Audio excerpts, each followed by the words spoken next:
Assalamualaikum warahmatullahi wabarakatuh. Halo teman-teman semuanya, semoga teman-teman yang menonton video ini selalu dalam keadaan sehat dan berbahagia.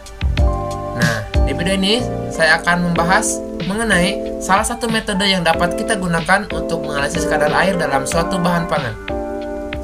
Sebelum kita masuki materinya, izinkan saya memperkenalkan diri terlebih dahulu. Nama saya Wahyu dari Program Studi Teknologi Pangan Fakultas Pertanian Universitas Sultan Ageng Tirtayasa. Sebelum saya membahas lebih jauh mengenai materi metode analisis kadar air ini, kita harus mempelajari dulu apa sih yang dimaksud dengan air, lalu apa sih kadar air itu, apakah kadar air itu penting untuk dilakukan.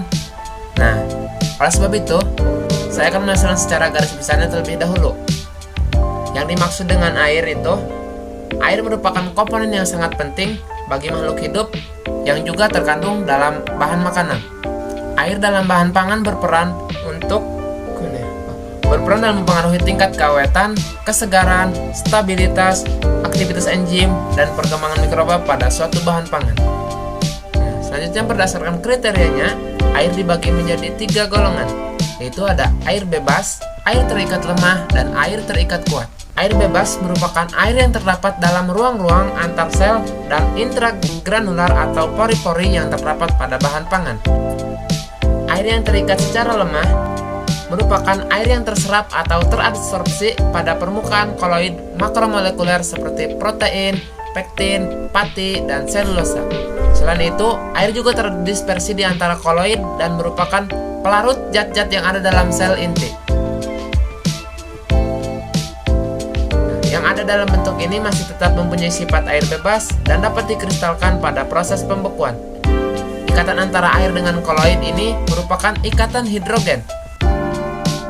Nah, yang ketiga adalah air dalam keadaan terikat kuat, yaitu air yang membentuk hidrat. Nah, ikatannya itu bersifat ionik, sehingga relatif sulit untuk dihilangkan atau dilepaskan. Air ini tidak membeku meskipun pada suhu 0 derajat Fahrenheit. Untuk mengeluarkan air ini perlu energi yang besar. Bila air ini dihilangkan, maka mikroorganisme, reaksi pencoklatan, hidrolisis, oksidasi lemak dapat dikurangi. Jika air ini dihilangkan, lalu apa sih kadar air itu? Kadar air merupakan jumlah air yang terkandung dalam suatu bahan pangan yang dinyatakan dalam jumlah persen. Biasanya suatu bahan pangan yang memiliki kadar air yang tinggi, maka umur simpannya atau tingkat keawetannya akan semakin rendah. Sebaliknya, apabila bahan pangan yang memiliki kadar air yang rendah, maka tingkat keawetannya akan semakin tinggi. Kadar air juga menjadi indikator keberhasilan dalam proses pengolahan. Contohnya pada pembuatan tepung.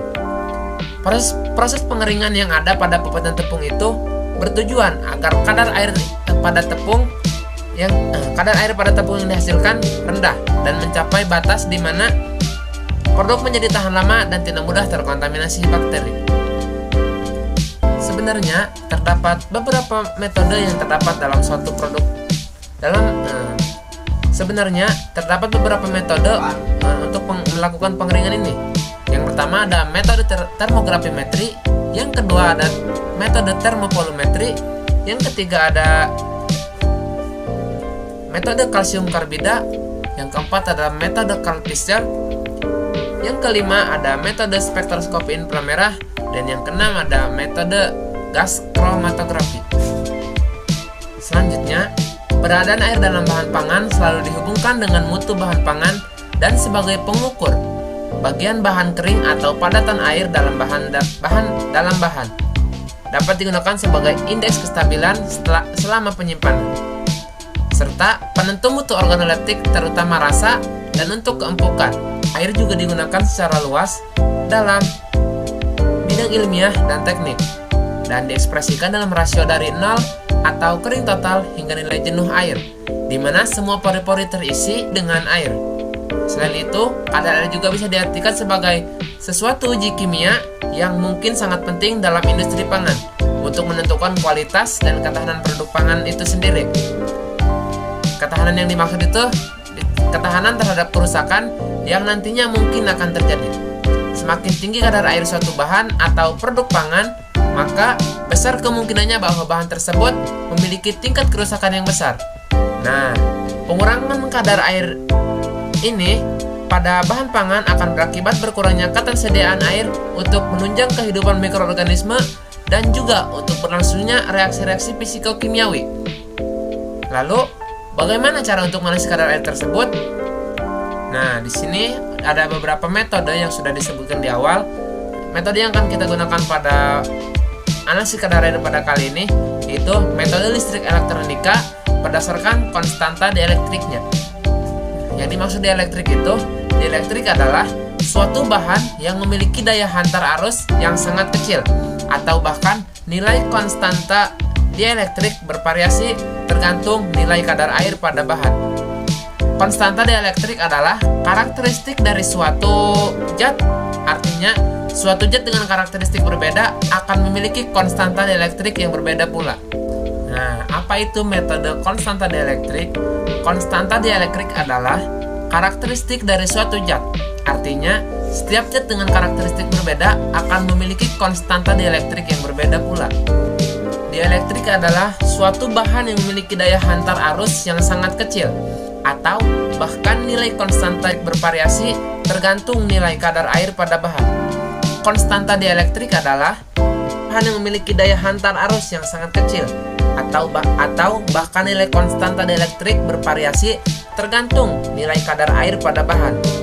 Konstanta dielektrik adalah karakteristik dari suatu zat, artinya setiap zat dengan karakteristik berbeda akan memiliki konstanta dielektrik yang berbeda pula. Selanjutnya, pengukuran sifat dielektrik merupakan aplikasi teori elektromagnetik yang dapat dikembangkan untuk mengetahui kualitas bahan tanpa harus merusak produk tersebut.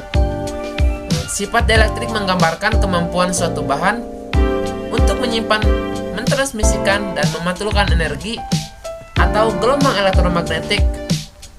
Nah, setiap bahan pangan yang memiliki sifat dielektrik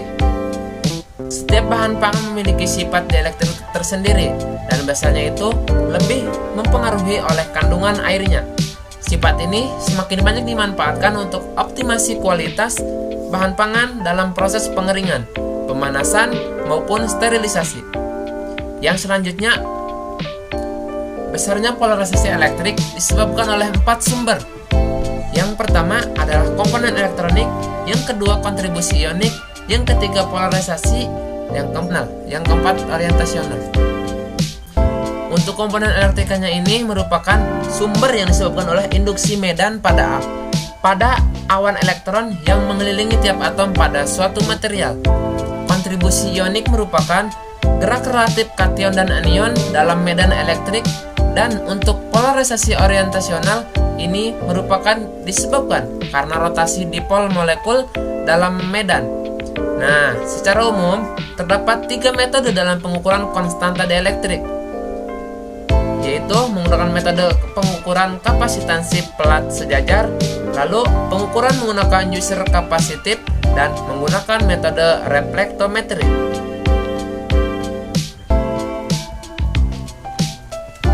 Di antara ketiga metode tersebut, pengukuran kapasitansi adalah metode pengukuran yang paling sederhana. Selanjutnya, metode konstanta dielektrik ini dilakukan berdasarkan sifat dielektrik air untuk diterapkan pada bahan pangan yang mengandung kadar air tidak lebih dari 30 hingga 35%. Prinsipnya ialah mengukur perubahan kapasitansi atau resistensi terhadap arus listrik yang dialirkan pada sampel. Faktor-faktor yang penting dalam metode ini ialah densitas dan suhu sampel. Nah, penentuan kadar air dengan metode dielektrik dilakukan berdasarkan fakta bahwa konstanta dielektrik air lebih tinggi daripada konstanta dielektrik kebanyakan pelarut. Konstanta dielektrik diukur sebagai indeks kapasitansi. Nah, sebagai contoh, dengan metode dielektrik banyak digunakan untuk menganalisis kadar air pada sereal gandum. Konstanta dielektrik pati dan protein yang terkandung dalam serealia.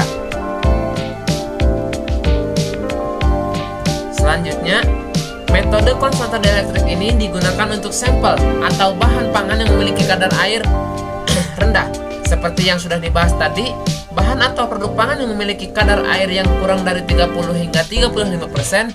Selanjutnya, konstanta dielektrik suatu pangan berbanding lurus dengan kadar airnya.